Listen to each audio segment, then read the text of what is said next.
The Chicago skyline glittered like scattered diamonds against the midnight sky. 47 floors above Lake Shore Drive, the penthouse windows offered a view that most people would never see in their lifetime. The city stretched endlessly in every direction, a maze of lights and shadows that held secrets darker than the night itself. Inside the penthouse, everything spoke of wealth beyond imagination. Italian marble floors caught the ambient light from hidden fixtures.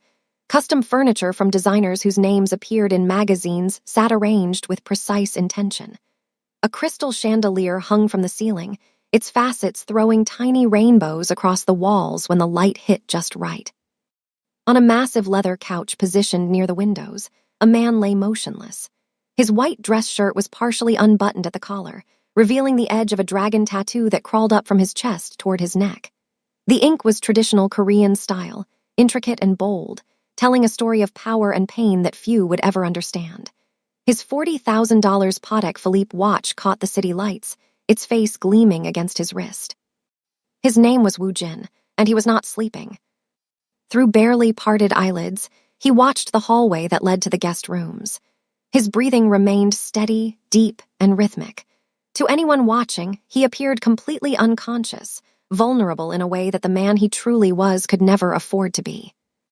This was a test, one he had conducted many times before. Woo Jin had built his empire on suspicion. Trust was a currency he could not afford to spend carelessly.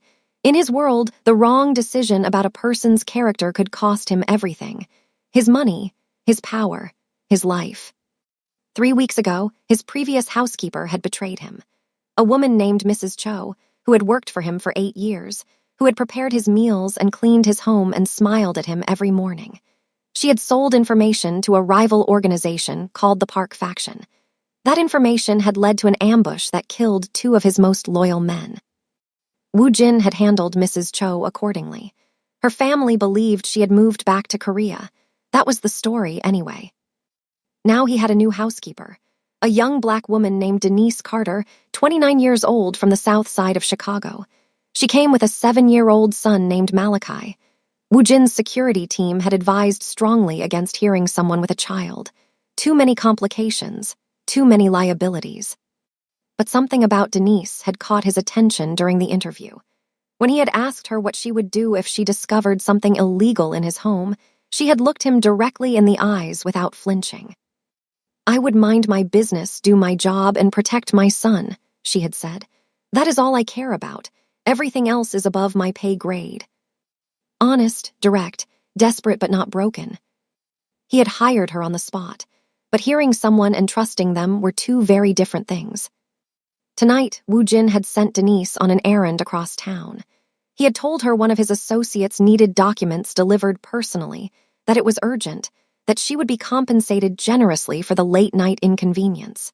She had hesitated, not wanting to leave Malachi alone in a stranger's home, but the promise of extra money had won out. They needed every dollar they could get. The boy was supposed to be sleeping in the guest room. Woo Jin had made sure to leave certain items visible throughout the penthouse. A Rolex watch sat on the coffee table, its gold band catching the light. A stack of $100 bills rested openly on the side table, at least $10,000 in cash. The safe in the corner of the room was cracked open, its contents visible to anyone who looked. This was how Woo Jin tested people. He created opportunity and watched what they did with it. A person's true character revealed itself when they believed no one was watching. For 20 minutes, nothing happened. The penthouse was silent except for the soft hum of the climate control system and the distant sounds of the city far below. Then Woo Jin heard it, soft footsteps padding down the hallway, small feet moving carefully across the marble floor. His muscles tensed beneath his relaxed exterior, his senses sharpened. Through his barely open eyes, he saw a small figure emerge from the shadows. Malachi. The boy was wearing a dark, long-sleeved shirt that was too big for his small frame, probably a hand-me-down that Denise hoped he would grow into. His natural curly hair was slightly messy from lying in bed. His brown eyes were wide and curious as he surveyed the living room. Woo Jin watched and waited. The boy's gaze moved across the room. It passed over the Rolex on the coffee table. It passed over the stack of cash on the side table. It paused briefly on the cracked safe in the corner. Wu Jin's jaw tightened. Here it comes, he thought. The boy would reach for something. They always did. And then Wu Jin would know exactly what kind of people he had allowed into his home. But Malachi did not move toward the valuables. Instead, he walked quietly toward the couch where Wu Jin lay. The boy stood there for a moment, his head tilted to one side, studying the sleeping man with an expression that Wu Jin could not quite read. Then Malachi turned and walked away. Wu Jin felt a flicker of something. Disappointment, relief. He was not sure, but the test was not over. The boy might simply be going to get something. A minute later, Malachi returned. He was dragging something behind him, something heavy and awkward for his small frame.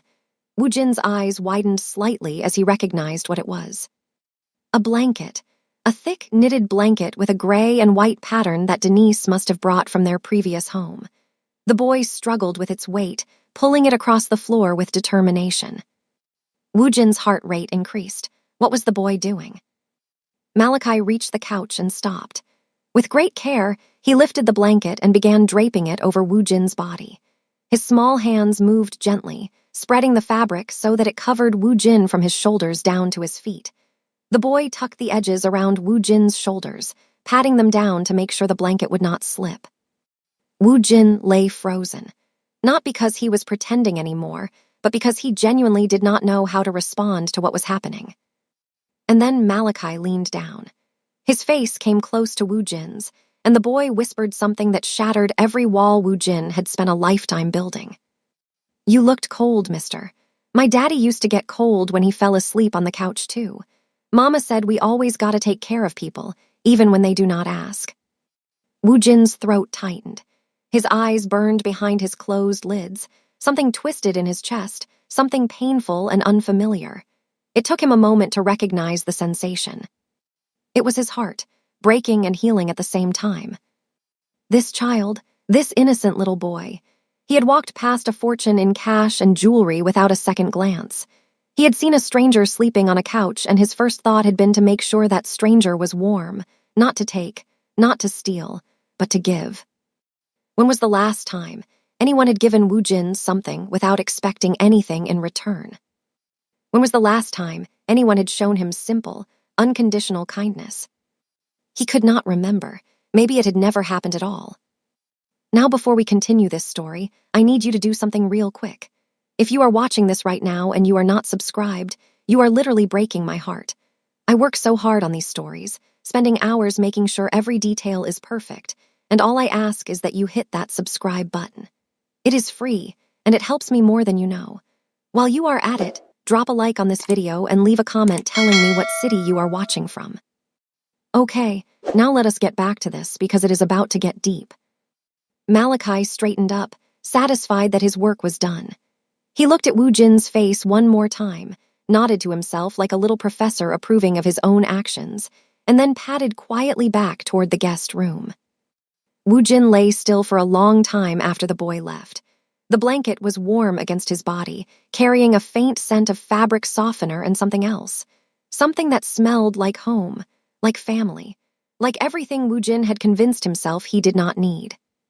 His mind raced through memories he had buried years ago.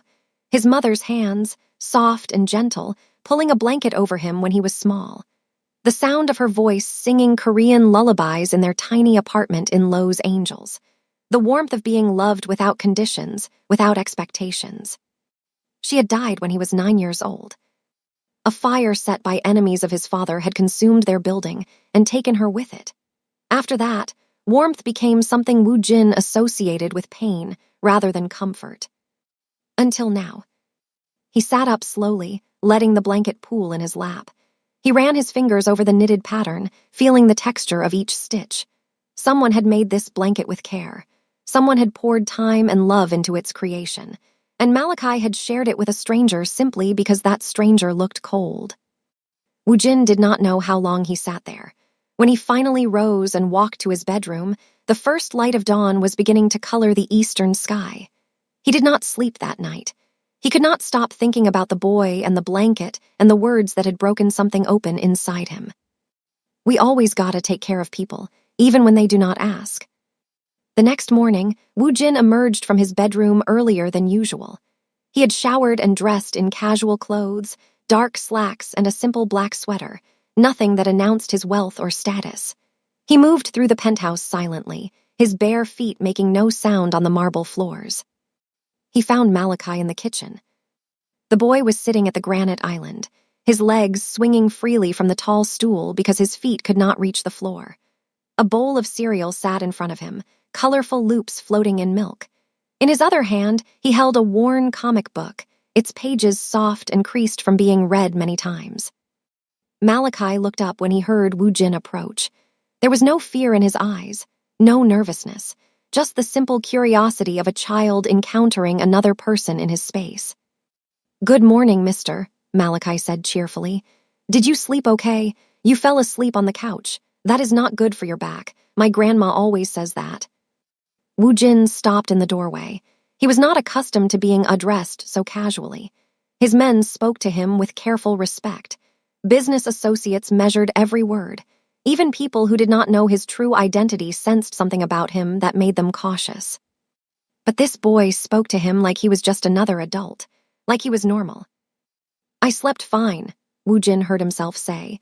His voice came out softer than he intended. "That is good." Malachi nodded seriously, his expression thoughtful. "Mama made coffee. She said you like it black with no sugar because you are tough, but I think that is yucky. I put extra sugar in my cereal." Despite himself, Woo Jin felt the corner of his mouth twitch. It was not quite a smile, but it was close. "May I sit?" he asked, gesturing to the stool across from the boy. Malachi looked surprised by the question. "It is your house. You can sit anywhere you want." "True, but I am asking permission." The boy considered this for a moment, then grinned. "Okay, you can sit." Woo Jin sat. He could not remember the last time he had asked anyone for permission to do anything. It felt strange, and somehow right. "What are you reading?" he asked, nodding toward the comic book. Malachi held it up so Woo Jin could see the cover. Spider-Man in his classic red and blue suit, swinging between buildings. "Spider-Man, he is my favorite because he helps people even when nobody helps him back. That is what heroes do." "Is that what you want to be? A hero?" "I want to be a doctor," Malachi said matter-of-factly. "Doctors help people when they are sick, and they make a lot of money so I can buy Mama a nice house, but Spider-Man is still cool." Woo Jin studied the boy's face. There was no guile there, no hidden agenda, just pure, uncomplicated honesty. "Those are good goals," Woo Jin said quietly. "Do you have goals, mister?" The question caught him off guard. Did he have goals? He had spent the last 2 decades building an empire, accumulating power and wealth and influence. But those were not goals. Those were survival mechanisms. Those were the things he had done because he did not know any other way to exist. "I am still figuring that out," he admitted. Malachi nodded sagely, as if this was a perfectly acceptable answer. "That is okay. Mama says some grown-ups take longer to figure stuff out. You will get there." Before Woo Jin could respond, he heard footsteps approaching. He looked up to see Denise entering the kitchen and immediately noticed the way her body tensed when she saw her son sitting with her employer. Denise was a beautiful woman, though she did everything she could to downplay it. Her hair was pulled back in a practical bun. She wore simple clothes, modest and professional. But there was a quiet strength in her posture, a resilience that showed in her eyes. "Malachi," she said, her voice slightly too high. "Baby, I told you not to bother mister." "He is not bothering me," Woo Jin interrupted. His eyes never left the boy. "He was telling me about Spider-Man." Denise's mouth opened and then closed. She clearly did not know how to respond. In her experience, wealthy employers did not sit with the help's children and discuss comic books. Children were supposed to be invisible. "I am so sorry, sir," she said, falling back on formality. "It will not happen again. Malachi, go to your room."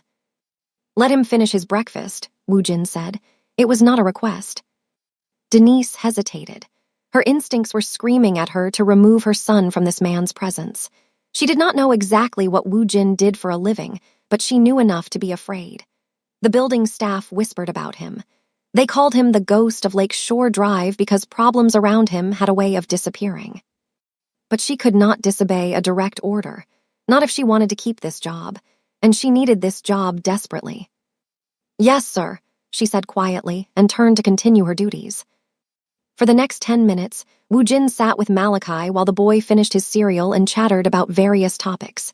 His school, which he missed because they had moved so many times.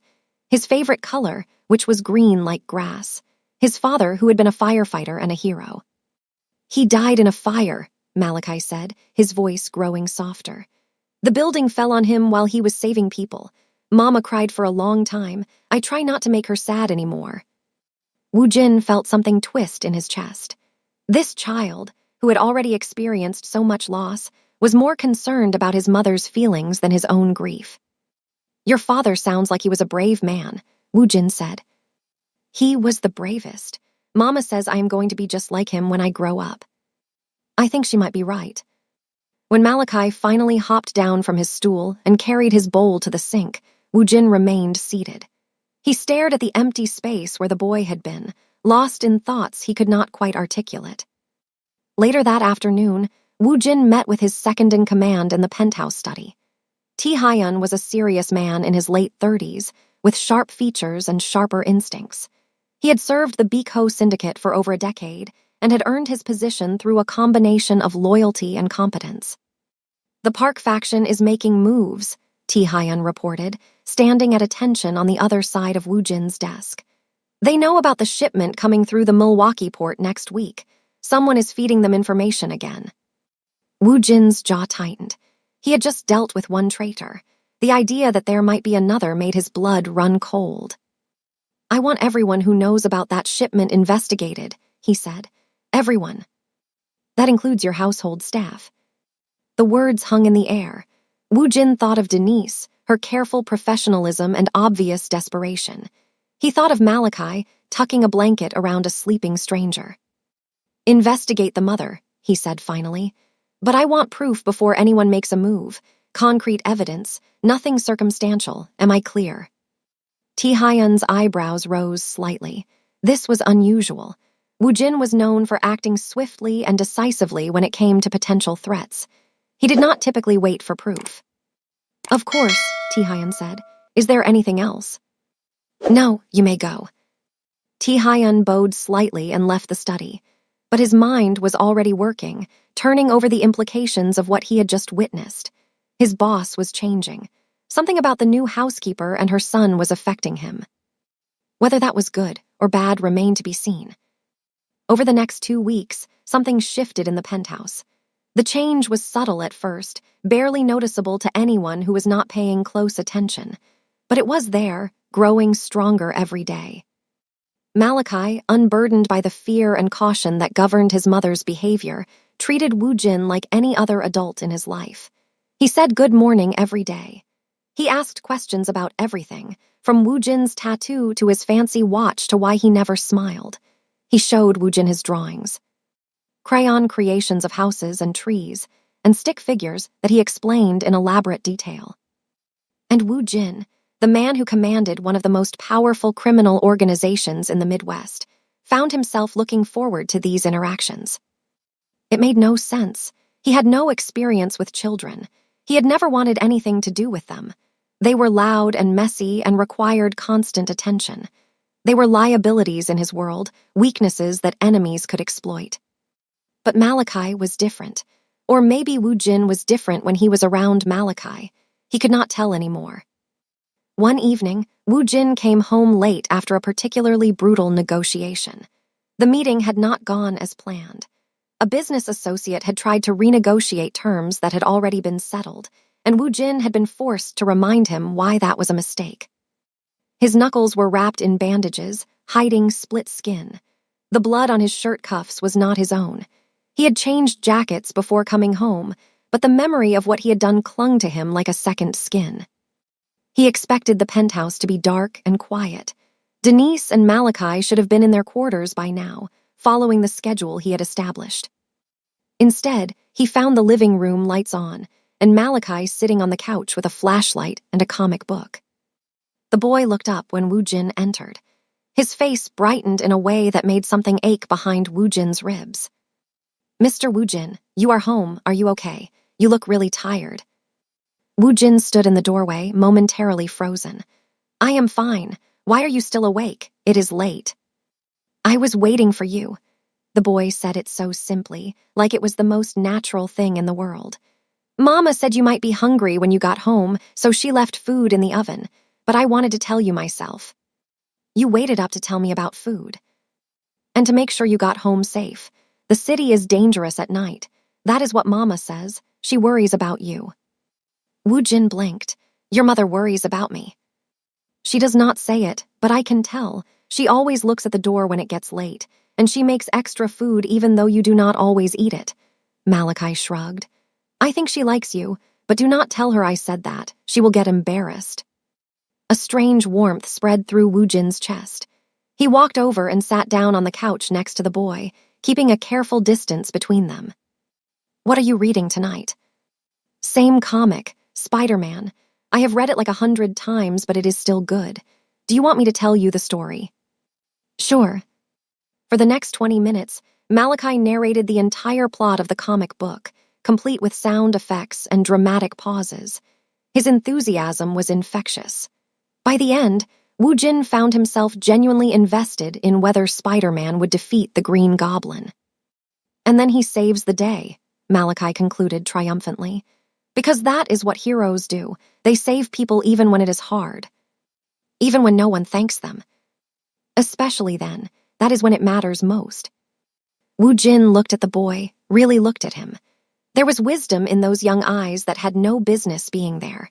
Wisdom born from loss and hardship, and a mother who had taught him to find light in the darkness. Thank you, Malachi. For what? For waiting up, for telling me about Spider-Man. He paused. For caring. Malachi grinned, revealing a gap where one of his baby teeth had recently fallen out. That is what friends do, right? Friends, the word hit Wu Jin like a physical blow. When was the last time he had had a friend? A real friend, not an ally or a subordinate or a business associate. He could not remember. Right, he said quietly. That is what friends do. Denise noticed the change in her employer, and it terrified her more than his coldness ever had. She had worked for powerful men before. She understood the rules of engagement. Stay invisible. Stay silent. Stay out of the way. Do your job, collect your paycheck, and do not ask questions. But Wu Jin was not following the script. He was paying attention to her son. He was engaging with him. He was treating him like a person rather than an inconvenience. Why? The question haunted her. Men like Wu Jin did not do anything without a reason. Every action had a purpose. Every kindness had a price. One night, after Malachi was asleep, Denise made a decision. She would start looking for another job immediately. They would leave as soon as she had something lined up. The risk of staying was too great. She opened her laptop, ready to update her resume, and found an envelope tucked beside it. Her name was written on the front in clean, precise handwriting. Inside was a check for $50,000 and a note. For Malachi's education fund, he mentioned wanting to be a doctor someday. Consider this an investment. WJ. Denise's hands shook as she stared at the check. $50,000, more money than she had ever seen in her life, enough to change everything for her and her son. But nothing was free. She had learned that lesson the hard way, growing up on the South Side, watching her mother work 3 jobs only to die of exhaustion at 42. The world did not give gifts. It gave transactions. What did Wu Jin want in return? The next morning, she confronted him in his study. She found him sitting behind his massive desk, reviewing documents on a tablet. He looked up when she entered, his expression unreadable. I cannot accept this, she said, placing the envelope on his desk. It is not negotiable. Nothing is free. I learned that a long time ago. What do you want from us? For a moment, something flickered across Wu Jin's face, something that looked almost like hurt, but it was gone so quickly that Denise wondered if she had imagined it. I want nothing, he said. Your son showed me kindness when he did not have to. I am returning the favor. People like you do not do favors. You are right, Wu Jin's voice hardened. People like me do not, which should tell you something about how rare your son is. Take the money. Do not take it. I do not care, but do not ever accuse me of having ulterior motives toward a child again. Denise stared at him, searching for the lie, the manipulation. She could not find it. I do not understand you, she said finally. That makes two of us. She left the study shaking, the envelope still on his desk. She did not take the check. But she did not throw it away either. 3 days later, everything changed. Woo Jin was in downtown Chicago, attending a meeting with associates from the Milwaukee operation. The discussion was tense. Rival organizations were making aggressive moves, and the Beco syndicate needed to respond. Woo Jin was in the middle of outlining